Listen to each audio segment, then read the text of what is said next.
안녕하십니까. 정태곤 강사입니다. 이제 전환금융상품 평가 이론에 대해 공부해 보겠습니다. 그 첫 번째 강의로 옵션의 개념입니다. 우리는 전환금융상품 평가를 TF 모델을 가지고 하게 되는데, 이 TF 모델은 옵션 평가 모형에 약간의 변형을 가한 것으로 볼 수 있습니다. 그래서 먼저 옵션에 대해 이해하고 옵션 평가 모형을 공부하는 것이 필요합니다. 이번 강의 학습 목표는 옵션의 기초 개념과 옵션 가격의 결정 요인을 이해하고 내재 가치와 시간 가치에 대해서 학습하는 것으로 하겠습니다.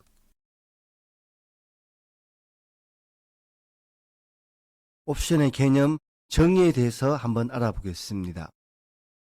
옵션은 미리 정해진 가격으로, 행사 가격으로, 정해진 기간 동안, 행사 기간 동안 특정 자산을 사거나 팔 수 있는 권리로 정의됩니다.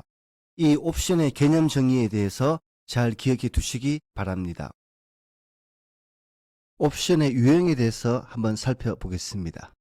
먼저 앞에서 특정 자산을 살 수 있는 권리, 특정 자산을 팔 수 있는 권리를 옵션이라고 했습니다. 이때 살 수 있는 권리를 콜 옵션이라 하고 특정 자산을 팔 수 있는 권리를 풋 옵션이라고 합니다.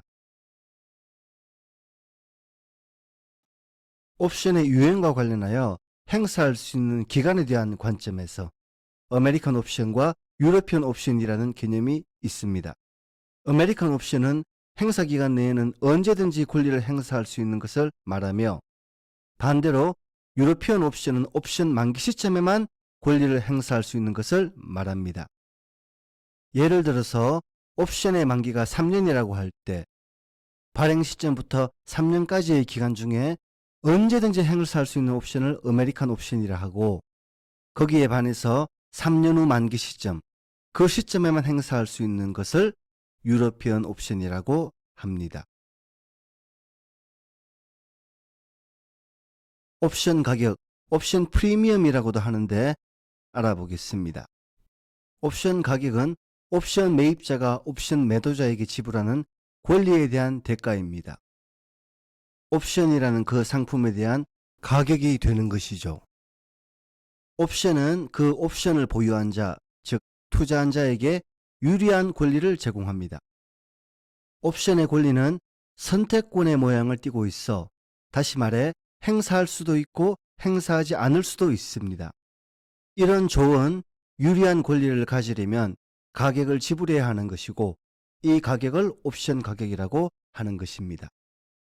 옵션 가격은 옵션 매입자, 즉 투자자가 옵션 매도자, 즉 발행자에게 지불을 하는 것입니다. 옵션 가격 결정 요인에 대해 한번 보겠습니다.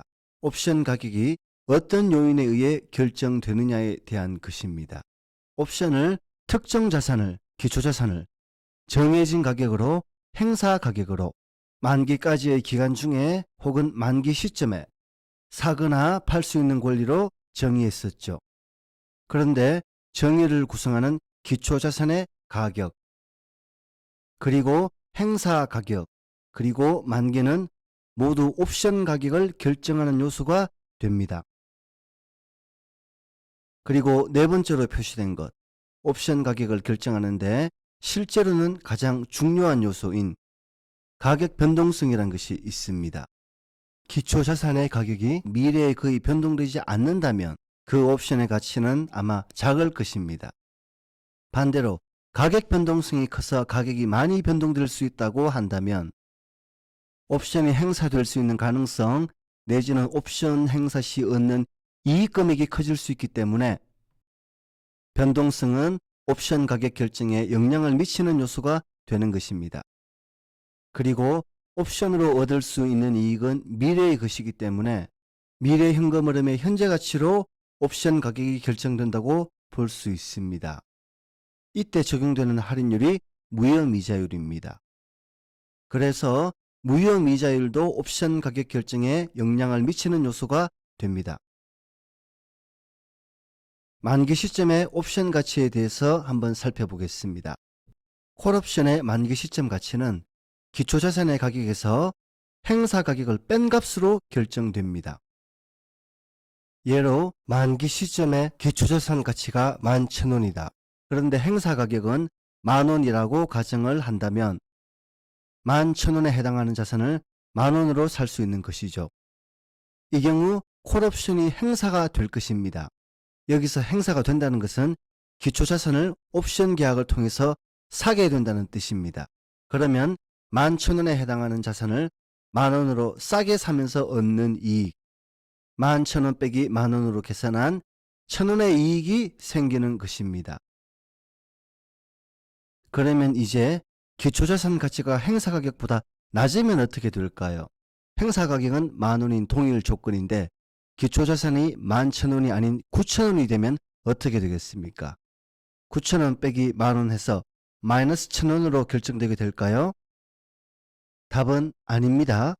콜옵션은 반드시 사야 하는 계약이 아니라 살 수 있는 권리에 해당하기 때문에, 즉 선택권이기 때문에 불리한 조건에서는 행사를 포기할 수 있는 것입니다.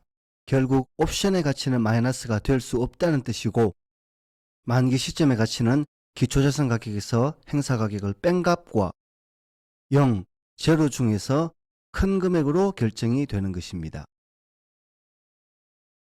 만기 시점의 풋옵션 가치는 어떻게 될까요? 콜옵션과 반대로 행사 가격에서 기초자산의 가격을 뺀 값으로 결정됩니다. 예로 만기 시점의 기초자산 가치가 9,000원이다. 그런데 행사 가격은 10,000원이라고 가정하면 9,000원에 해당하는 자산을 10,000원이라는 높은 가격으로 팔 수 있게 되며, 이때 10,000원 빼기 9,000원에서 1,000원의 이익이 생길 것입니다. 반대로 기초자산의 가치가 11,000원이라면 이때는 11,000원에 해당하는 자산을 사전에 정해진 10,000원의 행사 가격으로 팔지 않기 때문에 이익이 0이 됩니다. 결국 만기 시점의 가치는 행사 가격에서 기초자산 가격을 뺀 값과 0 중에서 큰 금액으로 결정이 됩니다. 옵션 가치는 내재 가치와 시간 가치의 합으로 구성되는 내용에 대해 살펴보겠습니다.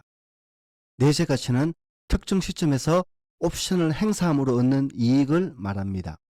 콜옵션은 기초자산 가격 빼기 행사 가격으로, 풋옵션은 행사 가격 빼기 기초자산 가격으로 결정됩니다. 이때 내재 가치는 항상 0 이상으로 결정된다는 것을 기억하셔야 합니다. 옵션은 권리이기 때문에 그 값이 마이너스가 될 수 없습니다. 그런데 옵션의 가치는 대부분 내재 가치보다 큰 값으로 결정됩니다. 이는 특정 시점에 결정되는 내재 가치 이상으로 미래의 옵션 행사로 인한 이익이 생길 수 있기 때문입니다. 미래의 자산 가격의 변동은 현재 내재 가치 외에 추가적인 플러스 알파의 가치를 가지게 하는 것입니다. 이때 플러스 알파에 해당하는 가치가 시간 가치입니다. 시간 가치는 심지어 내재 가치가 0인 경우에도 그 금액이 있을 수 있습니다. 이는 미래 기초자산 가격 변동으로 이익이 발생할 수 있기 때문입니다. 결국 옵션의 가치는 내재 가치와 시간 가치의 합으로 결정되는 것입니다. 옵션 내재 가치와 관련해서 파생되는 개념에 대해 공부해 보겠습니다. 옵션을 행사할 때 그 행사로 인한 이익이 있는 상태를 내가격 상태라고 합니다. 예로 콜옵션의 경우 기초자산 가격이 행사 가격을 초과하는 경우일 것이고, 풋옵션이라면 반대의 경우가 내가격 상태가 될 것입니다. 이와 달리 옵션 행사로 인한 이익이 없을 때를 외가격 상태라고 합니다.